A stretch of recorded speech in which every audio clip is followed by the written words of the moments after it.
Hello everyone, नमस्ते साथीहरू, good evening. अहिले चाहिँ म छु किचनमा र आजको चाहिँ दिन एकदमै ठन्डा भइदिन्छ। बिहानदेखिको स्वेटर खोल्ने टाइम छैन, टाइम भन्नु जाँदा ठन्डा छ। त्यही भएर यो ठन्डाको मौसममा चाहिँ म बनाउन जाँदैछु घरमै पकौडा। पकौडामा चाहिँ हेर्नुहोस् न, मैले बनाइरहेको छु प्याज स्टाइलमा पकौडा। खानामा एकदमै टेस्टी हुन्छ। हजुरहरू पनि यसरी नै ट्राई गर्नु होला। यहाँ हेर्नुहोस्, यो चाहिँ हो, हेर्नुहोस् न कस्तो मजा बनिरहेछ।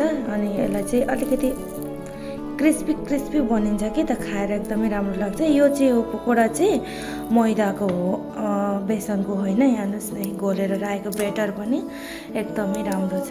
हेर्नुहोस् है, मैले चाहिँ यसमा नर्मल त्यस्तो केही मरमसला एड गरेको छैन, सिम्पल छ खाना आँटेको।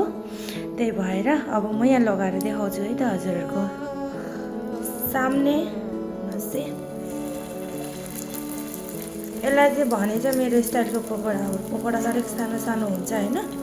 मलाई चाहिँ सानो सानो चाहिँ मनै बुझ्दैन कि त, मुखमै हराउँछ नि त सानो त। त्यही भएर ठुलो लियो, बरु 2 बाइट गरेर खायो एकदमै राम्रो लाग्छ आफ्नो मर्जीले। हेर्नुहोस् है, एकदमै खानामा पनि टेस्टी बनिएको छ है साथीहरू।